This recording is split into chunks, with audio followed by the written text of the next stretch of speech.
यार আমি জানি যে তোর মধ্যে আমার জন্য ফিলিংস আছে। তোর মাথা খারাপ হয়ে গেছে নাকি? আরে তুই সত্যিটা থেকে দূরে কেন পালাচ্ছিস? অভি, তোর আর আমার মধ্যে আকাশ পাতাল ডিফারেন্স। মানে মানে আমরা দুজন দুজনের থেকে অনেক আলাদা।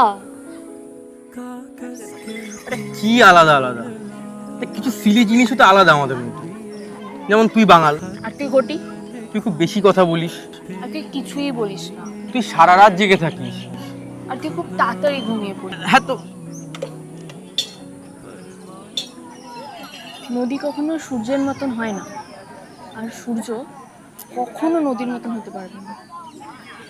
কিন্তু তারপরেও প্রত্যেকদিন বিকেলে দুজন দুজনকে অপরূপ সুন্দর বানিয়ে দেয়। হয়তো একসাথে থাকার জন্য সেম হওয়াটা গুরুত্বপূর্ণ নয়।